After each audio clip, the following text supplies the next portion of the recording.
Hi students, this is your maths faculty welcoming you all on my YouTube channel Auric Academy. As in previous video, we have completed all the theory portion of polynomial, and in the continuation of the same, today we are going to solve exercise 2.1. So here we go with the first question. इसका first question देखते हैं, ये क्या कह रहा है कि which of the following expressions are polynomials in one variable. आपके सिलेबस में वन वेरिएबल ही है, तो पहले वन वेरिएबल देखते हैं। तो polynomials in one variable and which are not, state reason for your answer. तो देखिए दो रीजन हो सकते हैं, या तो वो पॉलिनोमियल ही ना हो या वो वन वेरिएबल में ही ना हो। ठीक है, तभी हम उसको बोलेंगे कि वो हमारा पॉलिनोमियल इन वन वेरिएबल नहीं है, या तो पॉलिनोमियल नहीं होगा या तो वन वेरिएबल में नहीं होगा। ठीक है, जो भी रीजन है वो हम लिख देंगे। तो इसको देखिए, क्या ये पॉलिनोमियल है? तो पॉलिनोमियल देखने के लिए सबसे पहले ये क्या है, देखिए एक्स में, इसमें जहां जहां भी वेरिएबल यूज हुआ है वहां वहां एक्स यूज हुआ है, तो इसका मतलब ये है कि वन वेरिएबल तो है ये, है ना। अब चेक करते हैं क्या पॉलिनोमियल है या नहीं। तो पॉलिनोमियल के लिए एक्स की पावर्स देखिए कि क्या सारी पावर्स होल नंबर है या नेचुरल नंबर है। तो देखिए एक्स की पावर टू, टू हमारा नेचुरल नंबर या होल नंबर दोनों में आता है। एक्स की पावर कुछ नहीं लगी हुई है, इसका मतलब वन है। तो ये क्या हो गया, एक्स की पावर वन, और वन भी हमारा होल नंबर में आता है। यहाँ पे ये तो कांस्टेंट, जहां जहां एक्स है केवल वहां वहां देख लीजिए, क्योंकि कांस्टेंट में एक्स की पावर जीरो ही हम लगा देंगे तो वो कभी कोई टेंशन वाली बात नहीं होती। इसलिए जहां जहां एक्स लिखा हुआ है आप वहां वहां चेक कर लीजिए। तो इसकी पावर टू थी, टू हमारा होल नंबर होता है। इसकी पावर वन थी, वन भी हमारा होल नंबर होता है। तो इसलिए ये कैसा हो गया, हमारा पॉलिनोमियल भी हो गया। तो इसलिए ये पॉलिनोमियल भी है और वन वेरिएबल में भी है। तो इसमें क्या हो गया, which of the following expressions are polynomial. So this is, लिख लीजिएगा, this is polynomial in one variable. In one variable क्यों है ये मैं आपको समझा दिया मैंने आपको। अभी इसको देखिए, देखिए यहाँ पे ये जहां भी लिखा है, मतलब इसमें एक ही जगह लिखा हुआ है और y लिखा हुआ है, तो इसका मतलब ये वन वेरिएबल भी है। और इसके बाद y की पावर से मतलब होता है, टर्म कांस्टेंट क्या लिखा है उससे हमें मतलब नहीं है। तो y की पावर टू है, और टू हमारा क्या है, होल नंबर है। तो इसलिए ये भी हमारा कैसा हो गया, पॉलिनोमियल हो गया। तो यानी कि yes, this is polynomial in one variable, in one variable. चलिए इसको देखते हैं। देखिए इसमें क्या है, यहाँ पे भी टी लिखा हुआ है, यहाँ पे भी टी लिखा हुआ है, तो ये वन वेरिएबल में तो है। लेकिन अब देखते हैं कि क्या ये पॉलिनोमियल है या नहीं है। तो देखिए इसको आप लिख सकते हैं थ्री, और अंडर रूट टी का मतलब T raise to power one by two, और प्लस अंडर रूट टू, और ये टी लिखा हुआ है। तो इसकी पावर तो वन लिखी हुई है, ठीक है कोई दिक्कत नहीं, लेकिन इसकी पावर वन बाई टू लिखी हुई है। क्या one by two whole number है? तो नहीं है। So this is not polynomial. बात समझ में आई? तो क्यों पॉलिनोमियल नहीं है? बिकॉज दी, बताइए कि क्यों ये पॉलिनोमियल नहीं है। Because the power of T, this is not a polynomial. Why? Because the power of T, या इसको एक्सपोनेंट भी बोलते हैं, because the exponent of T is not a whole number या नॉट अ नेचुरल नंबर। ठीक है, क्योंकि T की जो भी पावर है वो कैसा है हमारा, वो नेचुरल नंबर या होल नंबर नहीं। ठीक है, इसलिए ये हमारा पॉलिनोमियल नहीं है। तो इसमें लिखिएगा no, this is not a polynomial,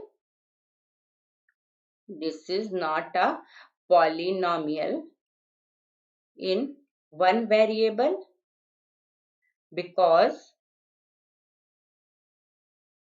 its exponent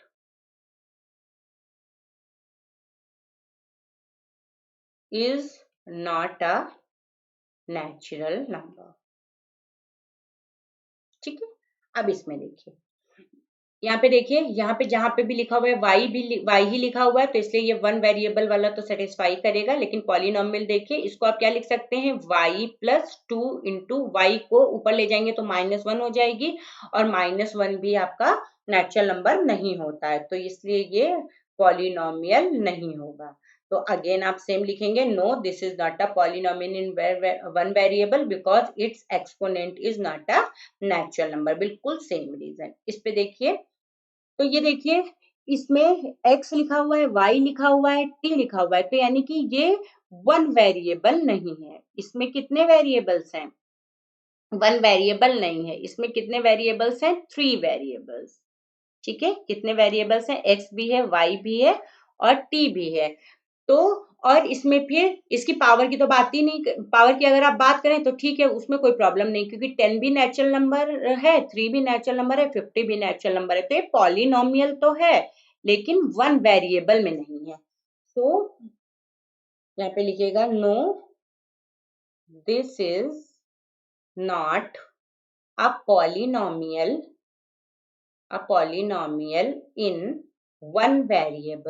in one variable because there are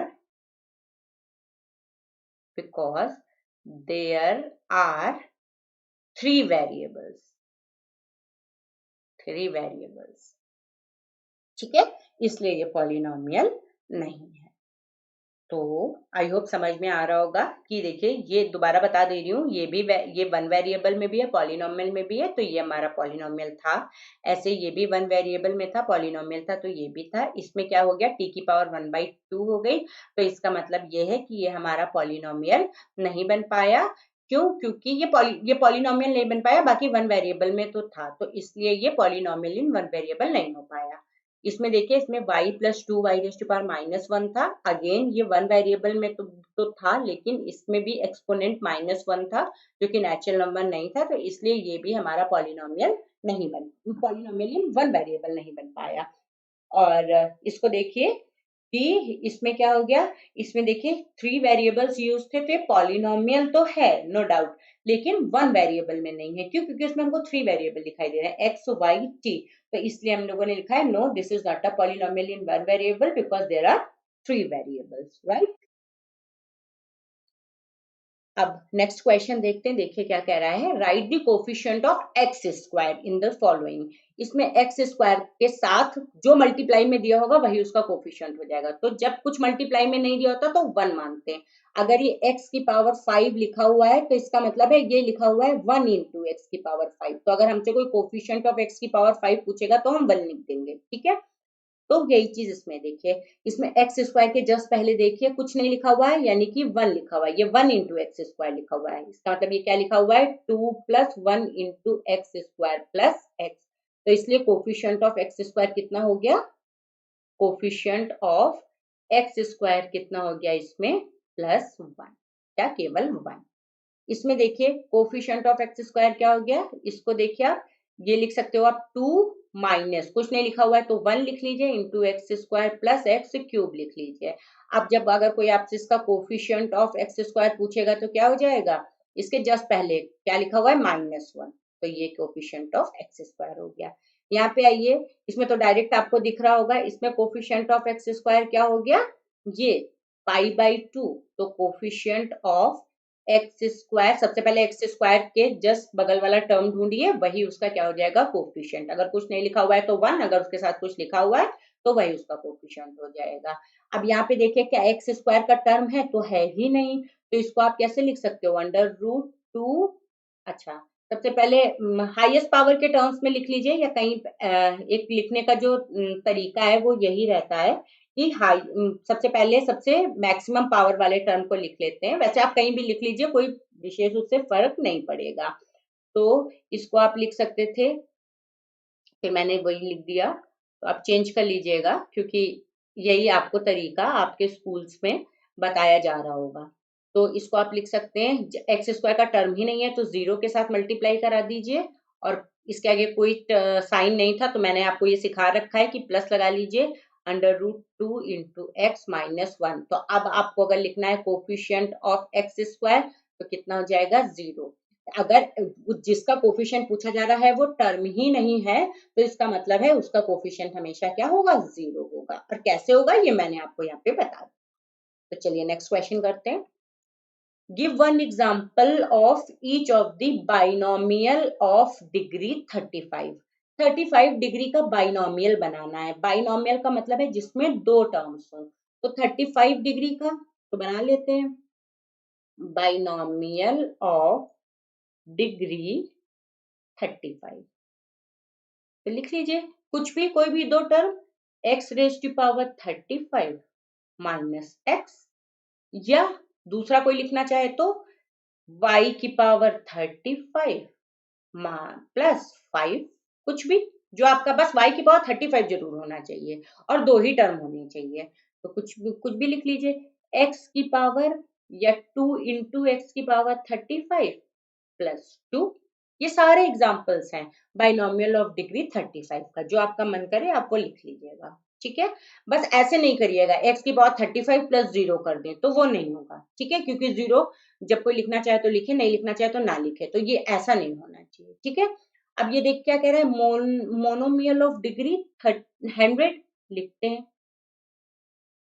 monomial of degree, कितनी डिग्री का पूछ रहा है, 100। मोनोमियल का मतलब है जिसमें केवल एक टर्म हो, लीजिए लिख दिया x रेज टू पावर 100, या 2 into Y raise to power 100, या माइनस टी की पावर 100, या 5x की पावर 100, जो भी लिख दीजिए। ये सारे मोनोमियल ऑफ डिग्री 100 के एग्जांपल्स हैं। ठीक है, चलिए नेक्स्ट करते हैं। तो समझ में आ गया ना, बाइनोमियल मतलब दो टर्म्स होनी चाहिए और कितनी डिग्री का बता रहा है, 35 का, तो मैक्सिमम पावर वही 35 होनी चाहिए। इसको कोई ये भी लिख सकता है, x raise to power 35 plus x raise to power 34। बस आप x की पावर 35 प्लस x की पावर 36 नहीं लिख सकते, वरना उसमें सबसे बड़ी पावर क्या हो जाएगी, 36 हो जाएगी, तो वो डिग्री 36 का हो जाएगा। ठीक है ना, बस ये नहीं करना है। तो मैक्सिमम पावर 35 रखिए, उसके बाद चाहे जितनी पावर लिख दीजिए, वो सारे आपके एग्जाम्पल हो जाएंगे बाइनोमियल के, अगर दो टर्म में लिखा है। और मोनोमियल में तो आपको पता ही है, एक ही टर्म लिखना है, उसकी आपको मैक्सिमम पावर 100 लिखनी है, उसके पहले आप कोफिशिएंट कुछ भी लगा सकते हैं। ठीक है, चलिए नेक्स्ट क्वेश्चन करते हैं। Right the degree of each of the following polynomial, बताइए इसमें सबसे मैक्सिमम पावर क्या है। तो देखिए ये 3 लिखी हुई है, 2 1, तो सबसे मैक्सिमम क्या है, 3, तो इसलिए इसकी डिग्री क्या हो गई, 3 हो गई। यहाँ देखिए सबसे मैक्सिमम पावर एक ही टर्म ही है, उसकी पावर कितनी है, 2 है, तो डिग्री कितनी हो गई, 2। यहाँ पे देखिए एक ही वेरिएबल है, यहाँ पर उसकी पावर क्या है, जब कुछ पावर नहीं लगी होती तो हम 1 मान लेते हैं, तो ये डिग्री कितनी हो गई, 1। अब यहाँ पे तो कांस्टेंट ही टर्म है, कांस्टेंट टर्म का मतलब हो गया, जैसे 3 ये लिखा हुआ है तो x की पावर 0, तो यानी कि इसकी डिग्री कितनी हो गई, 0। बात समझ में आई ना। तो इस तरीके से हमने ये लिख लिया, इसकी डिग्री क्या हो गई, 0 हो गई। जब भी कांस्टेंट टर्म दिया होगा तो हमेशा उसकी डिग्री क्या रहेगी, 0। ये ध्यान रखिएगा, क्यों, क्योंकि इसको ऐसे हमेशा रिप्रेजेंट किया जा सकता है। ठीक है, एक क्वेश्चन और बचता है, चलिए ये भी देख लेते हैं। ये देखिए ये कह रहा है, classify the following as linear, quadratic and cubic polynomial. हमको बताना है इसमें कौन सा लीनियर है, कौन सा क्वाड्रेटिक है, कौन सा क्यूबिक है। तो लीनियर होगा जिसकी डिग्री 1 होगी, क्वाड्रेटिक होगा जिसकी डिग्री 2 होगी, और क्यूबिक होगा जिसकी डिग्री 3 होगी। तो ये बताइए इसमें हाईएस्ट पावर कितनी है, 2, तो इसकी डिग्री कितनी हो गई, 2, तो यानी कि ये कैसा हो गया, क्वाड्रेटिक, क्वाड्रेटिक पॉलिनोमियल। बात समझ में आई ना, कैसे, ये बताइए इसमें हाईएस्ट डिग्री कितनी है, 3 है, तो डिग्री कितनी हो गई, 3, तो ये कैसा हो गया, क्यूबिक पॉलिनोमियल। चलिए नेक्स्ट, इसमें डिग्री देखिए मैक्सिमम पावर कितनी है, 2, तो डिग्री कितनी हो गई, 2, तो ये कैसा हो गया, क्वाड्रेटिक, क्वाड्रेटिक पॉलिनोमियल। इसमें देखिए मैक्सिमम एक ही यहाँ पे वेरिएबल है, उसकी पावर कितनी है, 1 है, तो यहाँ पे डिग्री कितनी हो गई, 1, 1 हो गई डिग्री इसकी। और ये तो फिर कैसा हो गया, लीनियर, लीनियर पॉलिनोमियल। इसमें देखिए एक ही वेरिएबल है t, इसकी पावर कितनी है, 1, तो इसकी डिग्री कितनी हो गई, 1, तो ये कैसा हो गया, लीनियर पॉलिनोमियल हो गया ये भी। ठीक है ना, इसमें देखिए ये वेरिएबल आर है, इसकी एक ही वेरिएबल दिया है, तो इसकी डिग्री कितनी होगी, इस पे पावर कितनी लगी हुई है, 2, तो यानी कि ये कैसा हो गया, क्वाड्रेटिक पॉलिनोमियल हो गया ये। अब ये देखिए इसकी मैक्सिमम डिग्री कितनी लगी हुई है 3, तो यानी कि ये डिग्री कितनी हो गई इसकी 3, तो ये कैसा हो गया क्यूबिक हो गया। तो आई होप आपको ये सारा समझ में आया होगा। और देखिए ये है, आप एक बार अच्छे से दोबारा से सुन लीजिएगा। सुनने के बाद जहां जहां मैंने जो जो लिखा है उसको एक दोबारा से अपने नोट्स बना लीजिएगा, और उसके बाद फिर आप इसको पढ़िएगा, तो आपको ये जितने भी मैंने क्वेश्चंस कराए हैं वो सारे आपको समझ में आएंगे कि इसमें क्या क्या है, और आपको भी समझ में आएगा कि आप कैसे कर सकते हैं। ठीक है, फिर भी कुछ रह जाता है तो कमेंट बॉक्स में जाके कमेंट करिएगा, राइट। और अगर आपको कोई और भी टॉपिक है जिसके वीडियोस चाहिए तो आप वहीं पे जाके लिखिएगा, तो मैं साथ पैरेलली उसके भी वीडियोस आपको सेंड करती रहूंगी। ठीक है, तो guys, hoping you all like the content of our channel, so keep liking our channel, and if you are first time watching our channel or if you are still not subscribed our channel, then do subscribe and press the bell icon for the latest updates of new videos. Thank you.